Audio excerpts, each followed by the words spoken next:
अस्सलाम वालेकुम व्यूअर्स, उम्मीद करता हूँ सब खैर से होंगे। आज की वीडियो बहुत इंपॉर्टेंट है। पाकिस्तान के लिए बहुत गुड न्यूज़ है कि पाकिस्तान FATF की ग्रे लिस्ट से बाहर आ चुका है और सेलिब्रेशन हो चुकी है। दोपहर से हम देख रहे हैं कि पाकिस्तान के अंदर सेलिब्रेशन शुरू हो चुकी हैं। PTI को क्रेडिट जा रहा है, नून लीग वाले उसका क्रेडिट ले रहे हैं, अजीबो गरीब तमाशा लग चुका है। लेकिन गुड न्यूज़ ऑब्वियसली है कि पाकिस्तान FATF से बाहर आ चुका है। FATF क्या चीज़ है, पाकिस्तान इसमें गया क्यों, क्या वजूहत हैं, एक्चुअल में क्या सामने तो ये नज़र आ रहा होता है कि पाकिस्तान के अंदर टेरर फाइनेंसिंग हो रही है, दहशतगर्दी को फंड जा रहे हैं, गवर्नमेंट बेशक ना इन्वॉल्व हो लेकिन किसी ना किसी तरीके से जा रहे होते हैं। इल्ज़ाम ये लग रहा है कि अंदर से पाकिस्तान के अंदर टेरर फाइनेंसिंग हो रही है तो इसे ब्लॉक किया जाए।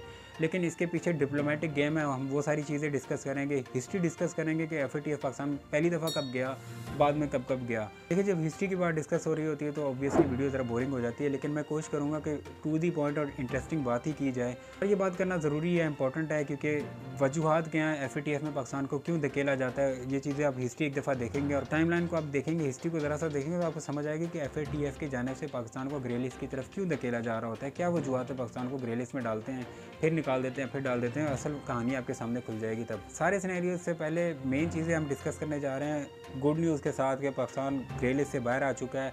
इसका एक्चुअल क्रेडिट किसका जाता है, किसने इसके ऊपर मेहनत की है, कौन उस मेहनत का फल खा रहा है, ये सारी चीज़ें हम इस वीडियो के अंदर डिस्कस करने जा रहे हैं। देखिए जी, अब दोपहर से खबरें आना शुरू हो चुकी थी कि पाकिस्तान ग्रे लिस्ट से बाहर आ चुका है, लेकिन ऑफिशियल अनाउंसमेंट अब हुई है और हमें पहले से जैसे पता चल गया था कि ग्रे लिस्ट से पाकिस्तान बाहर आ चुका है। ट्विटर जो है भर चुका था, इमरान खान साहब की तारीफ़ें होना शुरू हो चुकी थी। PTI गवर्नमेंट ने कहा जाता है कि उन्होंने बहुत ज़्यादा इस पर काम किया। इस वीडियो में हम ये भी देखने जा रहे हैं कि वाकई PTI ने काम किया है, बाकी सबका क्या रोल था। पॉलिटिकल पोलराइजेशन की वजह से ये डिले किया, हम ये सारी चीज़ें इस वीडियो के अंदर डिस्कस करने जा रहे हैं। फर्स्ट ऑफ ऑल 28 जून को पाकिस्तान ग्रे लिस्ट के अंदर एंटर हुआ। ग्रे लिस्ट में पाकिस्तान को डालने की वजह ये थी कि पाकिस्तान टेरर फाइनेंसिंग कर रहा है। इनको ये डाउट है कि पाकिस्तान के अंदर मनी लॉन्ड्रिंग होती है, जिसकी वजह से टेरर फाइनेंसिंग होती है। पाकिस्तान गवर्नमेंट उसको रोकने में नाकाम है, इसलिए पाकिस्तान गवर्नमेंट को ग्रे लिस्ट में डाल दिया गया। तकरीबन 27 टास्क पाकिस्तान गवर्नमेंट को दिए गए थे और उनमें से तकरीबन 25 या 26 आप कहोगे पॉइंट जो थे, PTI गवर्नमेंट ने स्टार्टिंग में उनको क्लियर कर दिया था। 2 साल के अंदर अंदर उन्होंने जो अमेंडमेंट्स थी वो की, पूरी कोशिश की अपनी तरफ से कि इसको क्लियर किया जाए, पाकिस्तान का नाम ग्रे लिस्ट से निकाला जाए। दबाव था पाकिस्तान के ऊपर बहुत ज़्यादा, पाकिस्तान गवर्नमेंट के ऊपर बहुत ज़्यादा, इमरान खान साहब के ऊपर बहुत ज़्यादा दबाव था। लेकिन उनकी गवर्नमेंट को ये क्रेडिट देना चाहिए कि उन्होंने जो मेहनत की, उनकी जो गवर्नमेंट ने जो ड्यू अमेंडमेंट्स की, उसके बाद से पाकिस्तान को ग्रे लिस्ट से बाहर निकलने में बड़े, ये जो आज हम आसानी देख रहे हैं, ये ऑब्वियसली उन्हीं सारी काविशों का आप कहेंगे नतीजा है। अब ज़रूरी चीज़ इसके अंदर समझने की है कि इमरान खान साहब की गवर्नमेंट के अंदर सारी ड्यू अमेंडमेंट्स उन्होंने कर ली थी, फिर पाकिस्तान को इतनी देर ग्रे लिस्ट के अंदर रखा क्यों गया। उसके बाद आप देख रहे हैं कि नून लीग की जो गवर्नमेंट आई है, ऑब्वियसली इन्होंने सेलिब्रेट करना है कि हम लोगों ने इस चीज़ को क्रेडिट दी, वो क्रेडिट लेंगे और सेलिब्रेट करेंगे कि हम लोग पाकिस्तान को ग्रे लिस्ट से बाहर निकाल के लेके आए हैं। लेकिन अमेंडमेंट उन्होंने एक भी नहीं की। अमेंडमेंट इमरान खान साहब ने वो पहले से कर ली थी और अभी जाके पाकिस्तान को ग्रे लिस्ट से निकाला गया। इतना ड्रैग क्यों किया गया, ये सारी चीज़ें डिप्लोमेटिक होती है, डिप्लोमेटिक गेम्स होती हैं।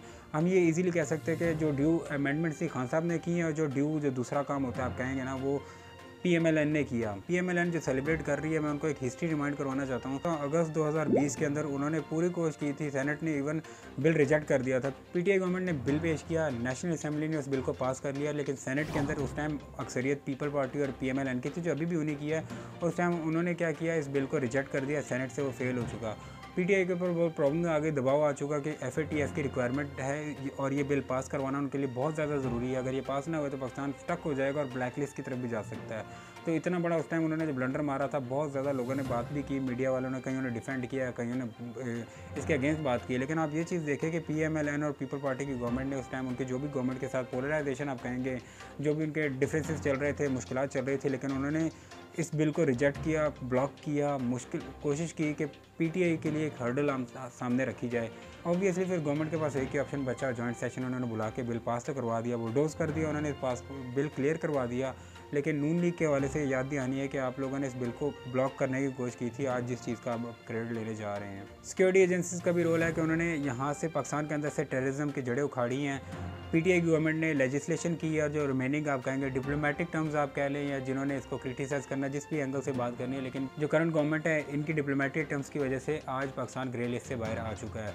इसमें ज़रूरी ये चीज़ है गौर करने की कि पाकिस्तान के रशिया के साथ, चाइना के साथ ज़रा दूरियाँ पैदा हुई हैं, क्या उस चीज़ का रिवॉर्ड दिया गया इस गवर्नमेंट को। एलिगेशन एक साइड से ये लग रहा है कि पाकिस्तान को रिवॉर्ड किया गया है अमेरिका की तरफ से कि आप अपनी डिप्लोमेटिक टर्म्स उनसे जितना दूर करेंगे हम ऐसा ऐसा और ज़्यादा आपको बेनिफिट देते रहेंगे। एक एलिगेशन है, कितनी सदाकत है ये नहीं, हम इस चीज़ को आगे जाके देखेंगे, वक्त आने पे ये चीज़ें पता चलती हैं।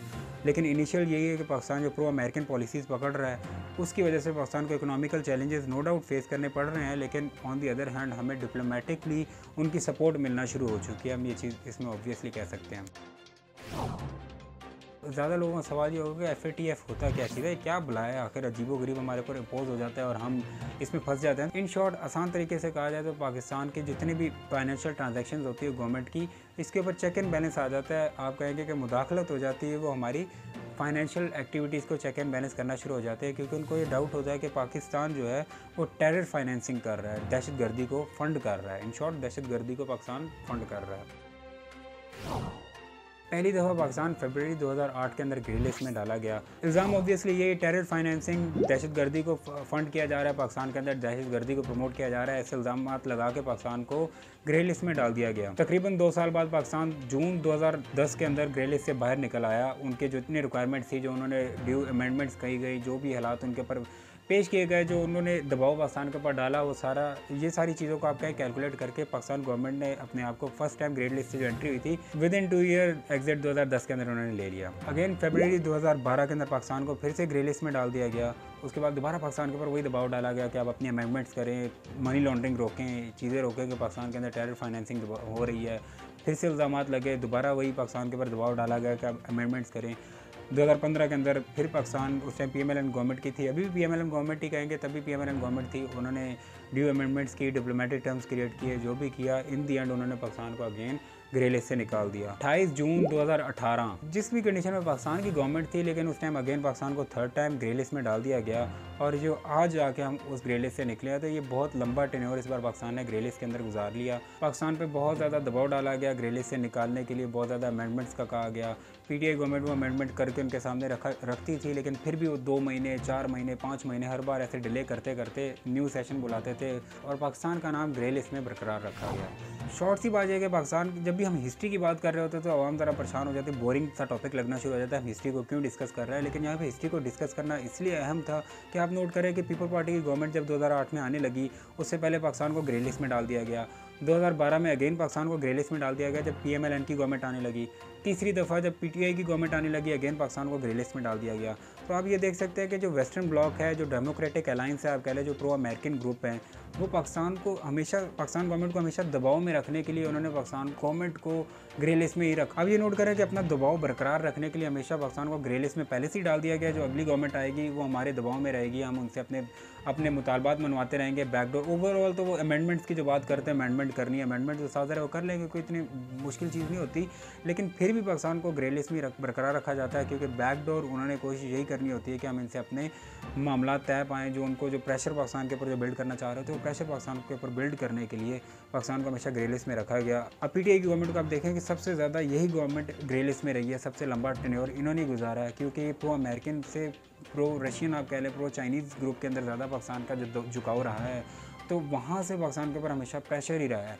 अब ये गवर्नमेंट आई है जिसके ऊपर इल्ज़ाम भी यही लग रहा होता है कि प्रो अमेरिकन है और दूसरे कट ऑफ कर रहे हैं, अपना ब्लॉक वापस उस तरफ लेके जा रहे हैं। और उसके नतीजे में आप ये देख सकते हैं कि अगर पाकिस्तान ग्रे लिस्ट से निकल रहा है तो शायद उस हवाले से पाकिस्तान को रिवॉर्ड भी किया गया हो।